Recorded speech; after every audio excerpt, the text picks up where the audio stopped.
Welcome everyone to today's presentation, Thinking on Purpose, Outsmarting Evolution.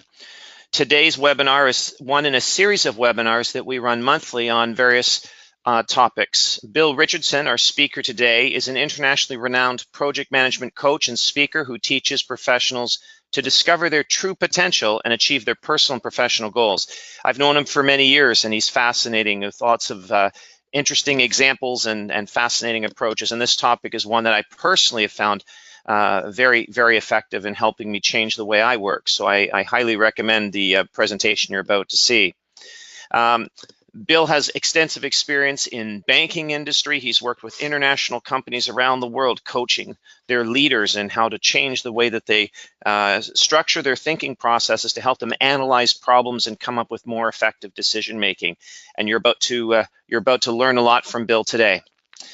A little bit of logistics about today's presentation. There is a web interface that you can log into and you'll see the presentation. It's not just the audio portion. For those of you dialing via phone, you should be able to hear the presentation well. There is a computer audio option for those of you who wish to listen through headsets through their computer. All of those would have been in the instruction email that was sent to you.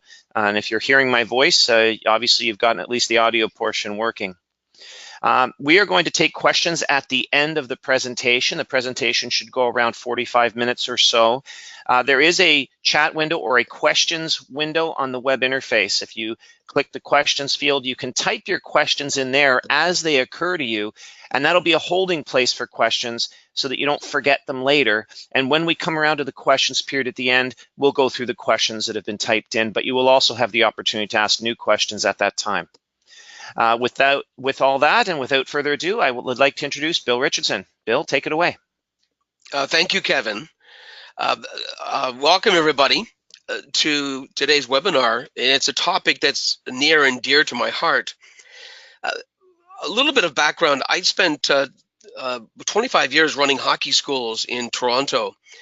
And the school that I developed over the 25 years was for the kids under the age of 8. And in the school, we focused on simply doing skating, actually. Skate forward, backward, stop, and turn.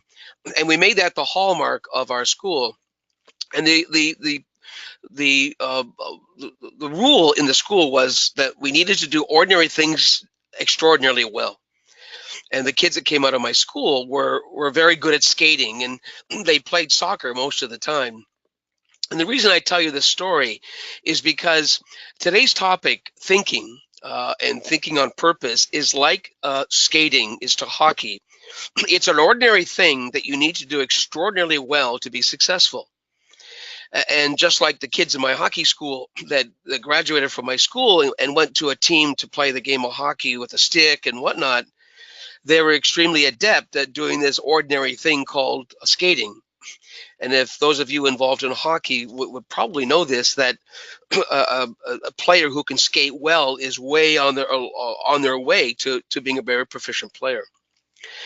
So in my experiences in the world here, literally, I spent 35 years in the banking business, and I had 38 jobs in those 35 years, doing a number of jobs. Starting as a teller, up the line, a lot of staff jobs, IT and sales and operations, etc. It was a very good background for what I'm doing today in this topic that I'm discussing with you today, because it helped me be a crucible for my learning skills, my critical thinking skills.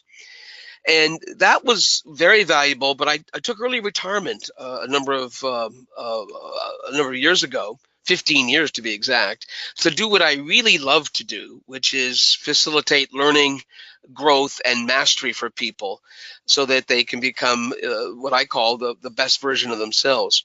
So I've spent 50 years, if you will, in the business world, 35 doing it and 15 years coaching, teaching it, etc.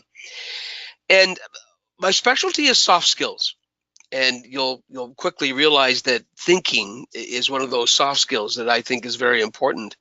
And today's discussion, I'm going to be looking at why and how that is so important in your career, and why we need to be very familiar with our brain. And I'm going to talk to you about To be successful, you need to, first of all, understand how your brain works. Secondly, you need to observe your brain working. And third, you need to direct your brain. And I'm going to give you some strategies today to be much more effective at directing your brain. Because at the end of the day, we operate most of the time on autopilot. And that's the essence of the message here. If you're on autopilot, the brain is making decisions for you, and your mind, as it's known, is not. A couple of things about my philosophy. It's in my coaching business, it's never panic, never quit. Because if it doesn't challenge you, it doesn't change you.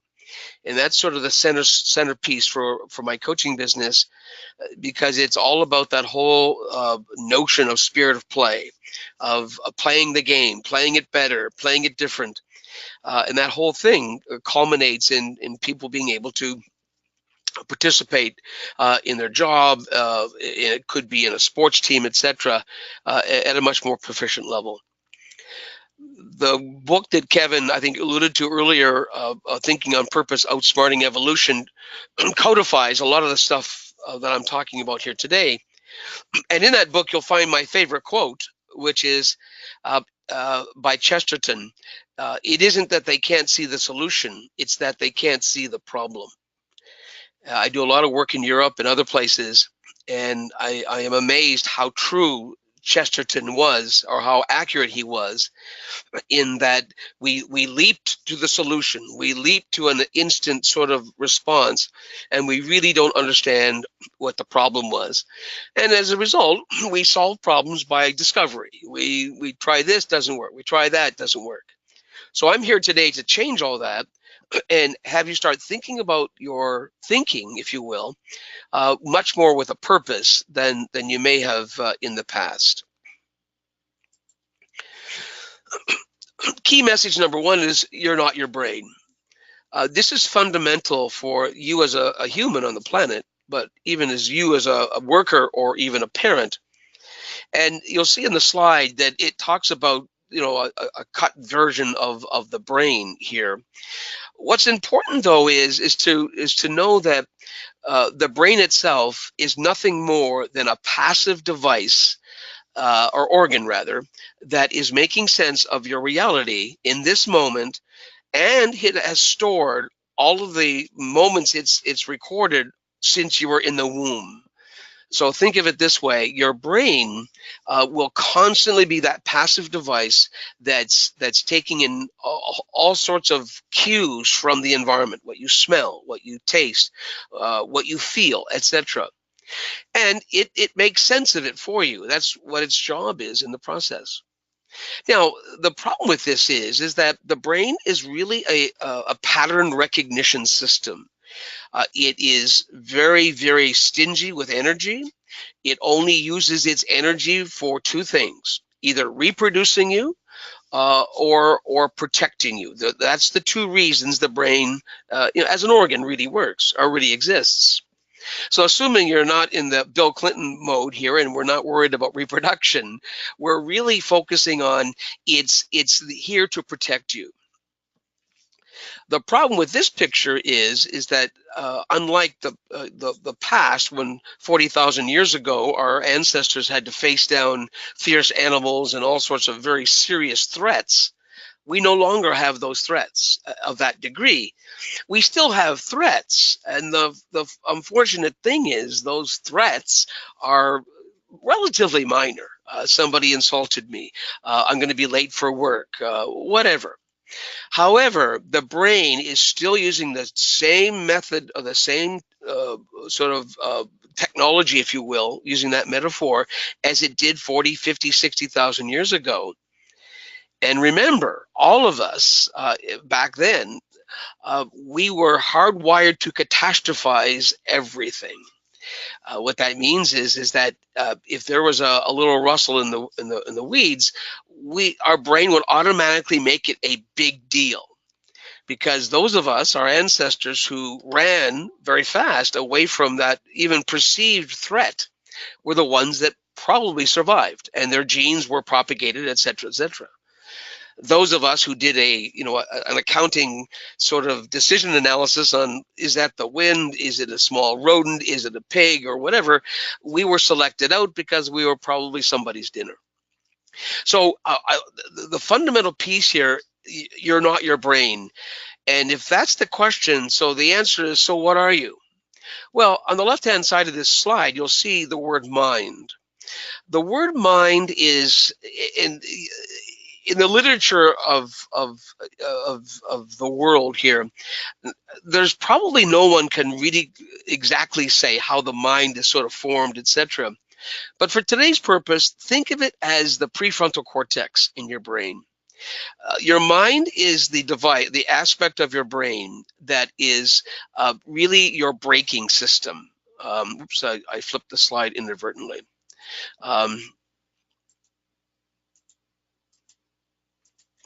So Kevin, I'm getting back to where I was, and I think I messed it up. Just a second. I'm going back. Here I am. So the mind, and you may have heard the term mindfulness. Mindfulness really is an adjunct to this. It says, I need to be in the present moment, on purpose, non-judgmentally, to really understand what's going on. So the mind is the part of the brain, the prefrontal cortex, that is your braking system. It is the system that manages your impulses. It is the system that allows you to remember things. It is the system that allows you to compute things, to think as we know it today. Now, if the brain has no purpose in thinking, it will go in a different place. It either goes to the past or the future, but it's not really in the present moment. So when somebody says, I'm practicing mindfulness, what that really means is that they're thinking on purpose. They're paying attention to what's happening to them in this moment, not in the past, not in the future. So to give you a sense of how serious this problem is, you'll see the number on the right-hand side that says 2 million.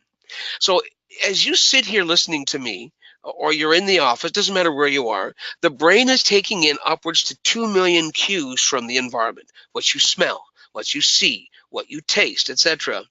90-some% of that is subconscious, of course. Only 40 pieces of information of that 2 million is actually in your conscious awareness. So what that means is the environmental factors that are going on right now for all of you, most of them are below your level of consciousness, and it depends where you put your attention. And in my coaching business, I have this saying that says, pay attention to what has your attention so you can attend to what should have your attention. And the classic example will be driving. I'm driving along, I'm looking at my iPhone. Well, if you asked yourself the question, what should have my attention? What should be driving? It shouldn't be the iPhone. So mindfulness is becoming so popular now because it is a natural antidote to some of the things that we're talking about here in terms of marshaling up and being able to demonstrate your intellect, your planning ability, your wisdom, etc. Well, what happens here is that the brain is constantly being alerted to danger. And the amygdala, which is in this diagram right down here, is the sentinel that's constantly on the lookout for threats. And it works automatically, by the way. And what happens to all of us is the brain is constantly making sense of the environment.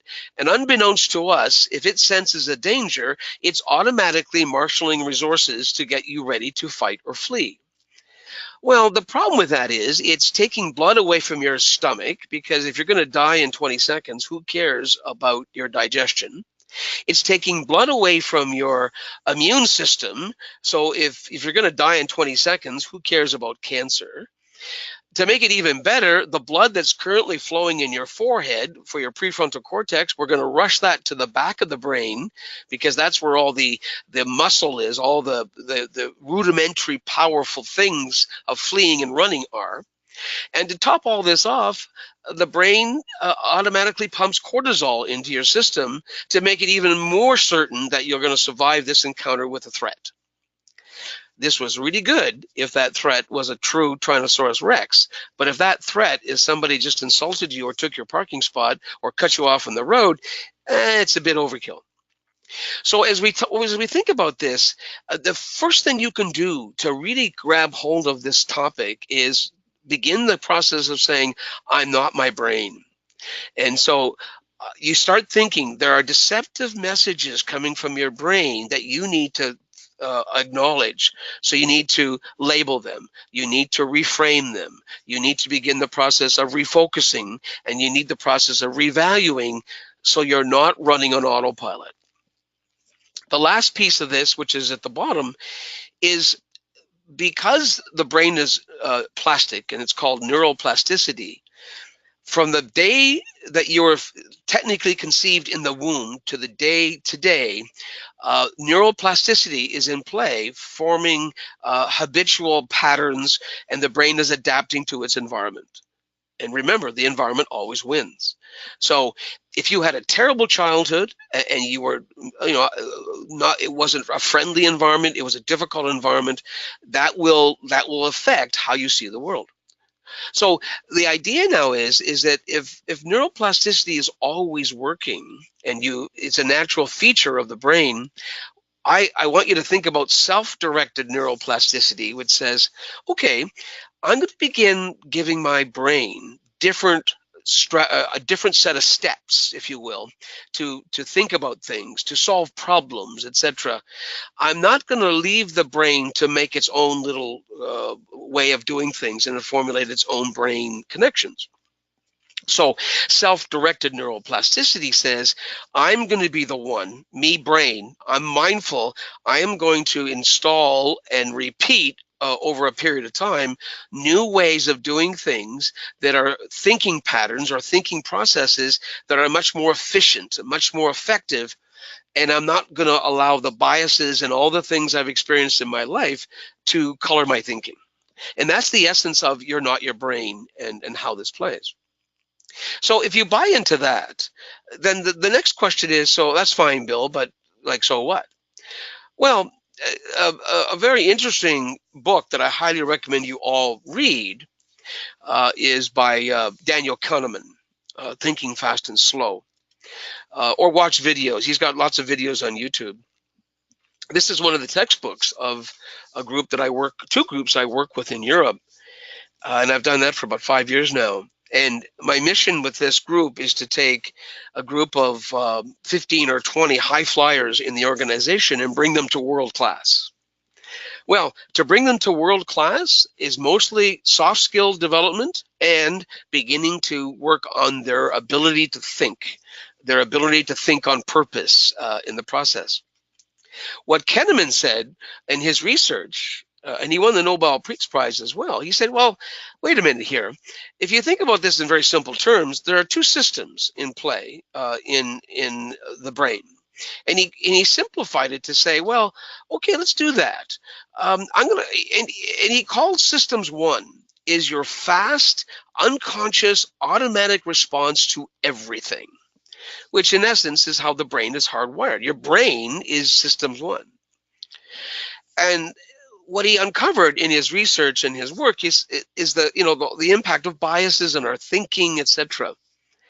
So he began to be able to help people understand that if I ask you what 5 times 5 is, you're automatically going to say 25. Duh. Well, that's an example of fast thinking. Now, the trouble with fast thinking is it's very biased. Biases are nothing more than neural shortcuts, shortcuts in your brain that have accumulated over time that makes you predisposed to certain things. So, for example, I could have a bias towards, let's say I have a bias towards finance. I may have grown up in an environment where the finance group was always really managing money a lot more carefully than I thought they should. So I may have a bias towards, anything financial.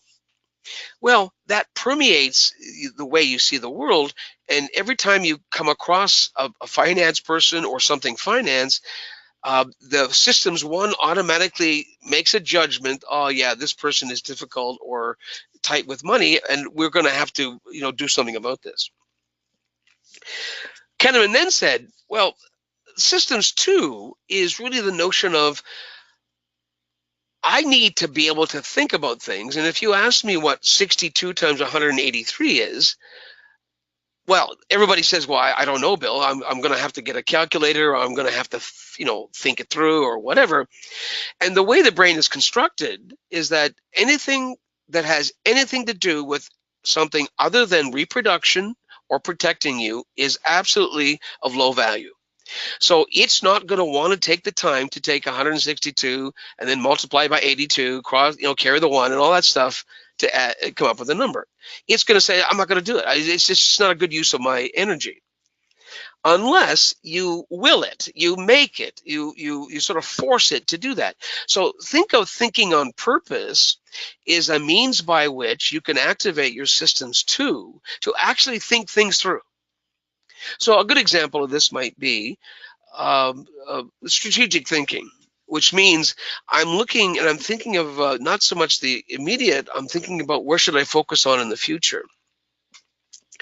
When you look at the future, a lot of us are saying, it's very unpredictable. I have no idea. This is not fun. I love problems. I love things in front of me because I can solve them immediately and get a dopamine hit. So I love systems 1. Well, okay.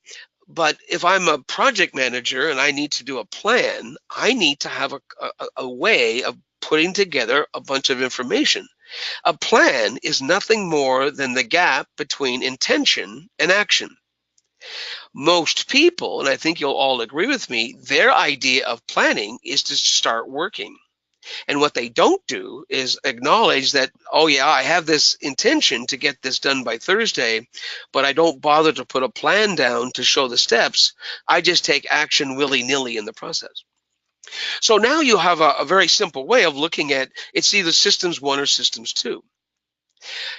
Systems 2 is a good idea, but you need a framework. You need a way. You need a way of structuring your thinking, because otherwise it's going to be make it up as you go. I'll give you a good example of somebody who took advantage of this concept, and his name is Atud Gawande. Now, Atud Gawande is one of the chief surgeons in one of the hospitals in Boston, and he wrote a book called The Checklist Manifesto.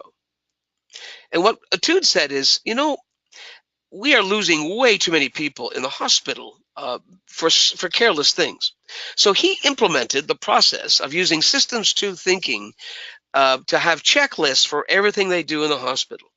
So first of all, he had them count the sponges before the operation and count the sponges after the operation. Guess what? They were leaving sponges inside people. Another checklist he had was before you get operated on, you must say, if you can, in plain in words, what are we doing for you? Which leg are we cutting off? Which ear are we working on? And there's a whole bunch of checklists that he implemented. Well, it turns out he cut the mortality rate in the operating room by 50% just by implementing checklists. And if those of you who have followed the recent problem with Boeing, there was no checklist. There was no way of even knowing that there was an issue with that particular navigation, automatic navigation system. So checklists has become a very powerful way of improving your systems too. In the world of project management, one of the examples of that is the health check. It's not a gate review, but it's okay. Let's go through and just make sure everything is okay here. And I use a specific kind of checklist.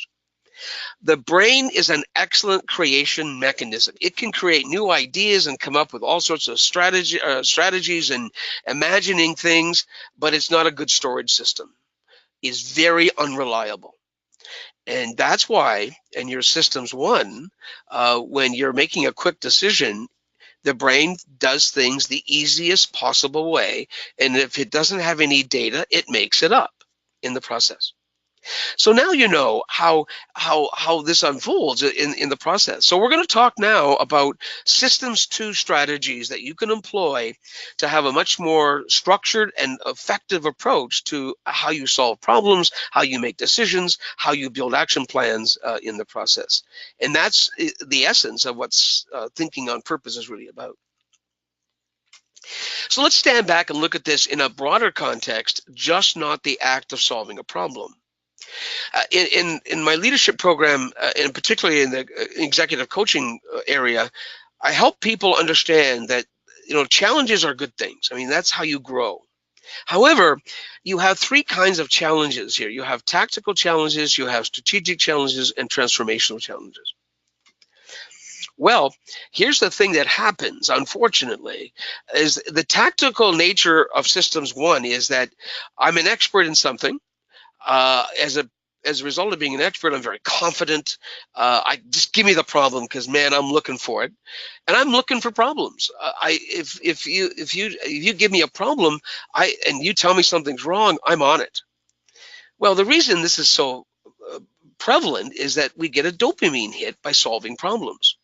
But what happens if you follow the rule just because you can doesn't mean you should? Because maybe there's something else you should be spending your time in. Well, here's a classic example of people being distracted. Oh yeah, you got a problem, Harry? I'll let this report sit for a while because it's not that important. I can see you need help. Well, that's a systems one dopamine hit kind of thing. If you mobilize your systems two, which includes a set of values and strategies and plans that says no. I have a deadline here. I've got to get it done. I know you've got this issue. Call Harry over there, but I got to stay focused on what I'm doing. So systems one people are always solving problems, but they're mired in the present. They live in the present. Strategic is the other part of this that says I'm not an expert anymore. I synthesize things. I take all the disparate parts and I begin to make sense of them in the process. Instead of being confident, I'm not really confident, but I'm looking at the future, casting a vision out there. This is what it should look like. And the question is not what's wrong. The question is, what's the focus? Where should we focus in the future? What's it going to be like in this department 5 years from today? Well, that's an important question, because if I'm a maker of buggy whips in 1907, and I continue to put R&D efforts to building a better buggy whip, I'm in deep trouble, because within 2 years, Henry Ford will have smashed that need for a buggy whip in the process. So I'm looking at a much different interaction with people. I'm not training people, I'm inspiring people. I'm not in the present tense, I'm in the future tense. Well, you need discipline. You need a framework. And I work with clients to give them a strategic thinking framework. All I'm really doing is letting them know there's a systems one and a systems two, and then I'm helping them harness their systems two thinking capability and stay focused in the process. And that's what makes the difference. The third level of what you should be concerned about is the transformational piece. So now you're no longer just an expert or a synthesizer. Now you need to facilitate change. You need to become more creative in how we respond to things. And you're not stuck with just the focus. You're stuck with, well, what's the question? Well, the focus might be we're going to focus on expense reduction in the future. That's what the company's going to focus on. But the question is, why are we going to do that? Why would we want to do that? So I'm reframing things, and I'm beginning to look at that whole idea. So what behaviors in our group today that we don't exhibit or don't exhibit at the right level must be at world-class level in 5 years from now for us to be where we want to be? So that's the transformational piece. So systems two is going to be activated to figure out what are those behaviors, what are we going to need? And it may take us 5 years to build those strategic behaviors to the level we need them to be ready for the future. Companies that do this properly, who have a strategic sense of this, will more likely arrive at their future selves ready. Companies who make it up as they go and stay stuck in systems one will not, unless they're simply lucky. So this is an important part of this, because it is the compelling reason why you need to start investing, in my belief, in thinking on purpose. Because if you don't think on purpose, you're going to be mired in the present, and the end point, if you're lucky, maybe in the right spot.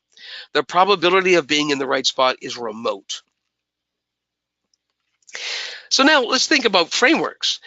Think of frameworks as providing freedom. And frameworks are nothing more than things like flowcharts, like questions. And by the way, a lot of the work I do, the question is the key, is asking the right question. The asking the right question is perhaps more important than having the right answers, because I can always find somebody to answer the question. The problem is, who and what is that right question? And you see this in project management a lot, for example.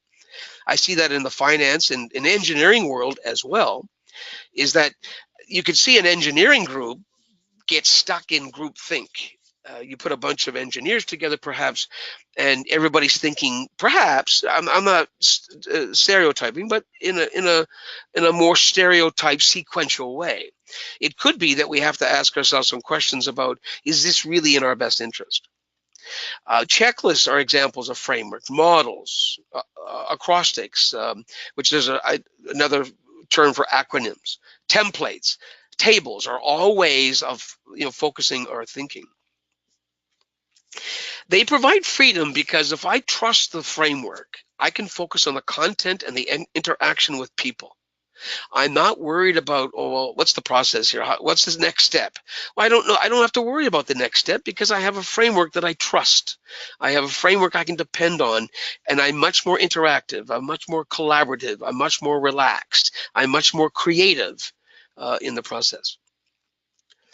When I teach strategic thinking, we talk about the inside view and the outside view. The inside view, we all attack problems or situations with an inside view. And what that means is we ignore the lessons that has been learned from outside our world. We don't even pay attention to it. And we believe that what we've learned, what we've experienced to be somehow special, somehow unique, and forget about what the rest of the world did. I know I'm right. Well, this is a classic example of the inside view being basically a bias and being wrong, which means you've got to get outside the view. So I use an expression in my business: always walk around a problem. You physically or mentally walk around it from different perspectives and how that works. So let me show you some examples of how this plays in terms of the process. Here's an example of a thinking flowchart. And I use this in my critical thinking classes. I teach it in anywhere, anybody that'll listen. Because if I said to Sally over there, I want you to solve this problem, and I delegate the situation to Sally, let's say, well, I have no idea how Sally's going to attack that. It depends on where she went to school. It depends on how she views critical thinking. She has no real framework, so she'll just make it up. Well, what I want her to do and how I would educate her and the team on is I want you to do 4 things. I want you to assess the situation. I want you to make sure you understand the issues and their priority. And by the way, I want you to make sure that we know what is the exact issue that we should be dealing with first.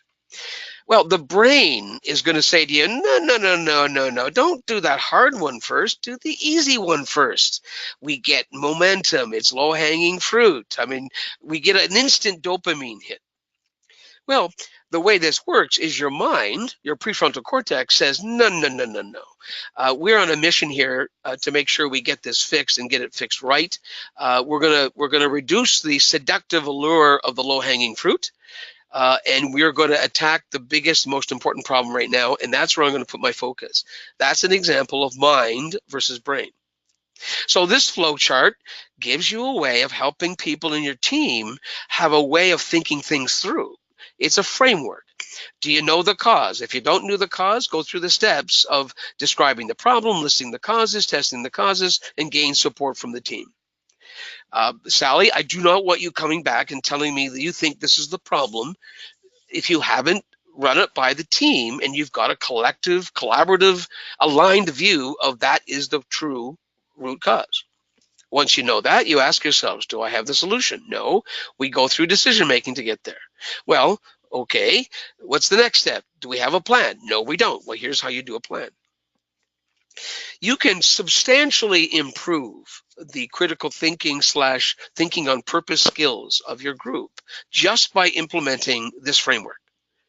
Because guess what? An anxious brain is a resistant brain. What that means is as soon as I put you under pressure, and in fact, I teach negotiation classes, skills, and I kid with people. One of the ways that I can, maneuver and manipulate you is the first thing in the opening gamut of the communication, which is what Donald Trump does, is I'm going to insult you. Because as soon as I insult you, you get defensive and your brain begins to blow it out of proportion. And what you're not doing is thinking clearly. So just remember, an anxious brain is a resistant brain. And what it's resistant to is any ideas, anybody else's others' ideas except the inside view, which I just showed you. So if you have a team that's chronically stressed, they are not going to be receptive to any kind of new ideas. They're going to be not resistant to change. And until you calm things down and lower the levels of anxiety, you're beating your head against the wall. And the idea of leadership is to reframe things and begin to reduce those levels of anxiety in the process. SWOT, another good example of a framework where you take the future and the past and the current state and you put it together. The strengths and weaknesses is the inside view or the internal view of where I am today. The outside view, in the environmental view, you scan the environment. What are the weaknesses that we see in the environment, and what are the threats, right? The threats and opportunities. So I'm sorry, it's horizontal. Strengths and weaknesses are the internal, and opportunities and threats would be the external. This is a more disciplined, structured approach of making sure you look at the whole picture. A lot of my coaching clients, I have them do a personal SWOT. I ask them to become, Harry Inc. Think of yourself as a company, Harry. What are the products and services you offer? And let's do your SWOT. It's a very sobering experience in the process. So you've got a good idea how this works. It's the brain is really going to take over unless you manage it, and you're not your brain. So in the book that I wrote several years ago, Thinking on Purpose, I begin the simple process of helping people make the distinction between what I call autopilot thinking, apt, A-P-T, which an apt kind of means you have a tendency. Well, what that means is we all have the tendency to autopilot because it's easy. The brain doesn't want to spend any time on anything hard. It's waiting for an opportunity to either reproduce you or protect you. That's it. On purpose thinking, opt, and opt means to choose. So apt means I'm really going to be subjected to autopilot thinking, and so what? Systems 1. Opt is systems 2 thinking. And so the way of looking at this is to say, in the autopilot world and in the on-purpose thinking world, you can make comparisons. Well, there's 5 steps to this. The first step is assume that you know your purpose. Well, that's the autopilot way, whereas in the on-purpose way is to say, well, I'm going to frame my purpose. For example, and I'll just give you an example of that and go forward one page. Am I assessing a situation? Am I solving a problem? Am I deciding a decision? Am I action planning? Am I doing a risk assessment? And am I gathering information? They're different questions. Identifying the problem. Do I know the true cause? Is this the best solution? Is it the most realistic plan? Have I protected the plan well? Many people, because they are in autopilot systems 1 thinking, automatically go to decision making. We are going to solve the problem. We're going to use solution X. Well, first of all, we don't know what the root cause is. And by the way, we haven't looked at the environment to figure out, is this exactly the place we should start? Or should we start talking to the client first and manage their expectations and then start our team and trying to solve the problem? That's an example of, know your purpose. So coming back to this comparison, and these 5 steps are a very integral part of the book. Number 2 is accept your information as is. Well, really, do we know where it came from? Do we know that it's valid? Is it dated? Is it relevant? Is it precise? Whereas qualifier information in on-purpose thinking says, I want to know the quality of this information. For example, a lot of times people say, oh, I've got 35 years experience in X. Well, that could be valuable, but it could be that you've got 35 years doing the same job and your experience is somewhat dated. So always qualify the information. Third step, perpetuate the mindsets you have today because they got you where you are, so why would we worry? Well, in the on-purpose world, I want you to identify your mindsets because there are mindsets that could be working against you. I call them disabling mindsets. A good example of a disabling mindset is you avoid conflict like the plague. Well, a enabling mindset would be I embrace conflict because conflict is an ingredient for collaboration, not an impediment. So my mindset drives my behavior big time. Follow your thinking wherever it goes. Really. So just imagine you watch somebody follow their thinking wherever it goes, and the brain is using whatever happened from the birth to now as a means, and if it doesn't know something, it makes it up. And oh, by the way, would you like your brain surgeon to follow their thinking on the particular given day? Well, this moment they're thinking about their new car they're going to pick up at 4. They're wondering who they're going to play golf with in the weekend. They're not focused in the current moment. Structured thinking. In the book, I go deeper on there are different ways of structuring your thinking. By the way, creativity is not infringed upon by structure your thinking. And I would rest my case on things like SWOT. A SWOT it helps you be creative. There are many. Brainstorming is a structured way of helping people be creative in the process. Assume that the outcome is going to happen because, well, I've taken the steps, so what? I want to validate that I got the outcome. That's how that works. So now you have a way of looking at how the two are, starkly contrasted. And in the idea, in the workshop that I offer, and it's a 1 day, I got a 2 day, I got a 3 day version of it. It really looks at, or we in Procept, we have this way of doing this to the depth you want to go, and begin to help teams become conscious of this as well. I'm conscious of my time. I'm going to move ahead here. Qualify your information I've talked about. Identify your mindsets. I think that's a big part of this. Expand your point of view, POV. Most people's point of view is narrow. It's only on one spot, which is why I use the rule. Always walk around a problem from each stakeholder's perspective before you try to solve it. An essential skill. And it takes discipline, by the way, because your brain is saying, no, what are you doing? We only need one view, your view. It's called egocentric behavior. Structure your thinking. A good example of that was the Ask Why 5 times. One of my favorite tools in my book is Reframing Matrix. It is a really glorious tool of helping you reframe things in the process. And remember, the brain naturally is a pattern recognition system, and the ultimate pattern in your life are your habits. Not all habits are good habits. And lastly, validate your outcome. Did you get the outcome that you promised, that you wanted in the process?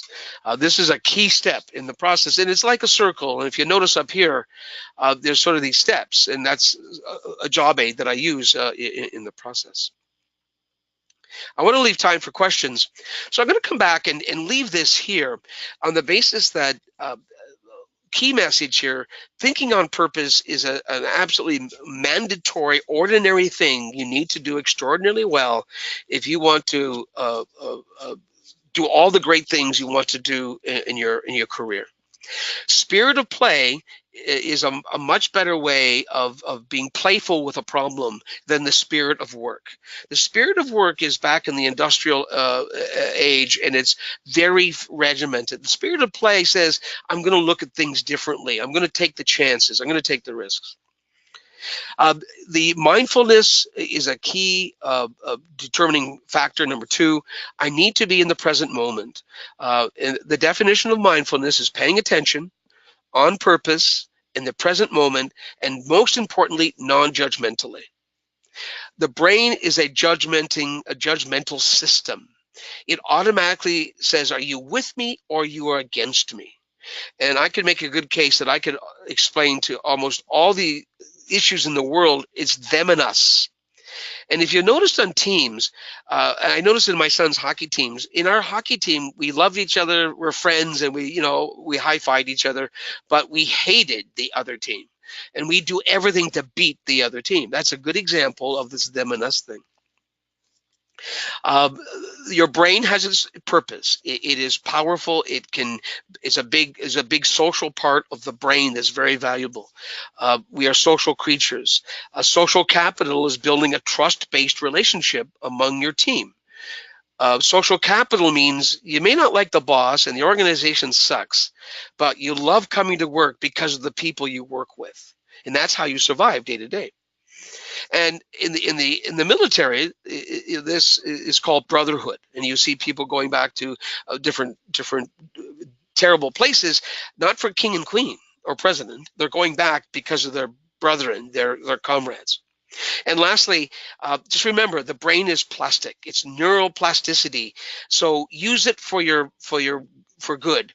Become self-directed in what you plant in your brain as the sequence of steps or the approaches that would be repeated. Because the brain is powerful. Once you give it the repetition and the go-ahead, the basal ganglia, forevermore, religiously will bring that up for you and allow you to exercise that good habit.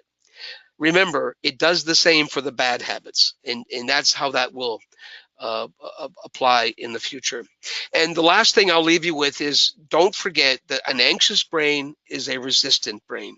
It applies at home with your kids, it applies with your teams, it applies with your wife.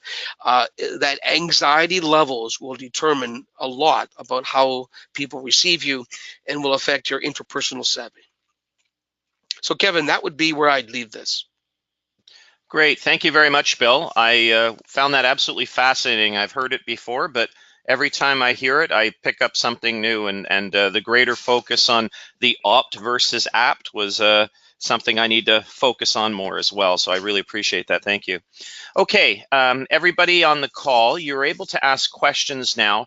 On your web interface, there is a questions pane, a questions window. So if you click that little questions tab, you can go in and type specific questions for Bill, and we'll have them answered. So you can start typing those in now. Bill, there is one question that we have already. One person asked, can we get the YouTube URL, please, for the Thinking Fast and Slow slide? Yes, absolutely. So, Kevin, give me some guidance here how we can get that posted on with this, because it's in the slide. Are people going to be able to see the slide?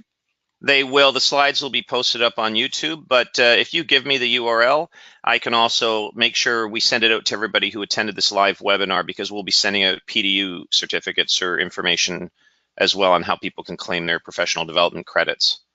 Right, it is right there. ASAP Science, and it's right there. Okay. I can send it to you by email too, if you want. Yeah, send it to me by email, and we'll send it out to everybody along with their how to claim credits for this webinar. Now, I chose this because it's a very simple 3-minute video that will give you all you need to know about this. Anyway, go ahead. Okay, very good. Okay, there's another question that sort of came in but only had one word in the question, so somebody must have hit send before they finished it. Oh, somebody typed in a question, where can I find this book? Which book? My book? I guess they're talking about the Thinking on Purpose book. So Kevin, you're my supplier. I can answer the question. If you're interested in the Thinking on Purpose book, just go on to Amazon, Amazon.com or Amazon.ca or whatever the Amazon site is, wherever you're listening from this, and just search for Thinking on Purpose. And you'll find it, Thinking on Purpose, Outsmarting Evolution, or just Thinking on Purpose, and it should come up, and you can acquire it there. Okay, next question. It says, Bill's framework looks similar to or is based partially on smart choices, one of my favorites. Do you have some comments on that? I would like to know more context around the word smart choices. Is it it's capitalized, so it sounds like it's a thing.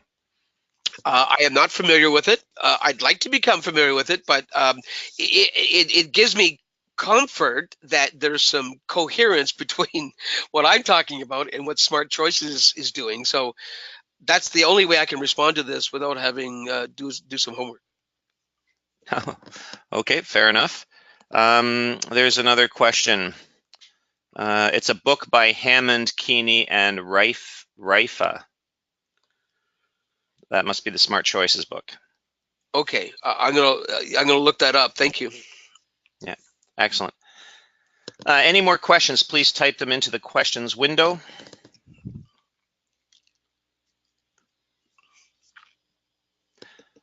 Maria asks a question. She says, what other structured thinking tools are there? So in the book, there are 40 of them, but I'll give you an example of another structured thinking tool that is extremely valuable. Is around the notion of value creation, and it's called MEDIC. And what it stands for is maintain, eliminate, decrease, increase, and create. And I do work with corporations, helping them work with and get benefit achievement or benefits that they promised that actually materialize. And if you think of it, it's an easy way of beginning to look at. You take any outcome, you have a project, and let's assume that project is delivering a new accounts payable system for the finance department. And forget about whether you're going to make money or not make money, but when you put the output in play, the new software, it is going to drive one or all of those outputs. It's going to maintain something for the corporate or the finance department. It's going to eliminate something for the finance department. It will decrease something for them, increase something for them, or create something. And each one of those will give you insights. And I kid my students. I said, if you give me your salary, I bet you I could get you a big raise because you're delivering way more value in your job than everybody dreamed of. And I could do that using MEDIC. Interesting. Glenda asks, how do we keep prejudice aside as we make decisions at both work and home? So the essence of this comes back to the discipline of mindfulness. Mindfulness is not a natural thing that we do. The term mindfulness practice or mindfulness meditation is the process by which you begin to focus on the object of your attention on purpose. So when you sit down, and I meditate every morning for 15 minutes, I do nothing except focus on the object of my attention for those 15 minutes, which is my breath. Breathe in, so it's breathe in 1, breathe out 2, and I just keep going up to 10 and repeat. So after a while, I've significantly improved my ability to focus on cue, so that now I'm in the present moment, and now I'm aware of the prejudices. I'm becoming aware of the fact that there are other ways of looking at this, and I'm looking at things in a more holistic way and not just a brain way in the process. That's one way. Another way, and in the book, I've cataloged about 120 my biases and mindsets that sort of we typically have as humans. And you can become aware, and being aware of what's going on at the moment, again, back from that mindfulness, if you know that these different kind of biases exist, you begin to see them quickly. My favorite is the bias for optimism. And I use it in my coaching business. It's called the being delusionally optimistic. Many people are delusionally optimistic. Because they're in systems one, they don't think it through, and because they don't realize planning is the gap between your intention and your action, they just jump in and start doing it, and they often fail. So those are two ways you can do it. Excellent, thank you. Herman asks a question. He says, I'm a call center rep. How does my autopilot thinking affect me when I do my daily work? It affects you in two ways. One thing to remember here: don't underscore or don't undervalue systems one, because here's the thing. I would suggest that if you leave systems one by itself, it uses what's called in the engineering world a heuristic. A heuristic is a rule of thumb. So the fact that it can really quickly use a rule of thumb to make a decision in a state of anxiety or a state of urgency is very good. You just want to make sure that it's using the right rule of thumb. So what you do is you work on a skill. And the way that skill development goes is I start with unconscious incompetence, I move to conscious incompetence, I move to conscious competence, and eventually, if I persist, I'm going to create what's called unconscious competence, which means I've made it habitual. I've made it a positive heuristic. Then you take advantage of the way systems one works, that you will automatically make decisions that are based on the right rules or the right heuristics in the process. Number two is Herman needs to be able to trust his intuition and his insight. In my coaching business, I survive, or I love doing it, and I think I do it fairly well, is because I trust my insight and my instincts, and I'm not afraid to put my next statement in that space.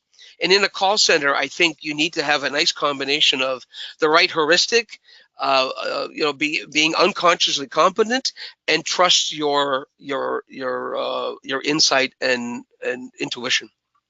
So I got a question for you, just to follow up on that personally. So if you're trusting your insights and instincts, doesn't that lead to autopilot thinking because you're not deliberately approaching the problem, you're just going with your gut? It is, but remember, there are circumstances, and this is where the brain works in your favor, is that there are times when the brain has deciphered all the little pieces, unbeknownst to you, and it's about your willingness to trust what your insight has come up with. If over time you realize that your insights are faulty and there's something amiss, then don't do it. But most of us, as we practice this and become more aware of this, you will intuitively know what the right answer is, and you just have to trial and error it through and become more confident that you'll decipher what the right context is. The brain will do that. It's a marvelous tool. And what makes this also hard, there is no recipe. There's no rule of thumb, right? Everybody wants the recipe on how to do this. Well, it's not a recipe. You need to be looking at what ingredients are in front of you, and you modify the recipe depending on the ingredients. Interesting. One last question here.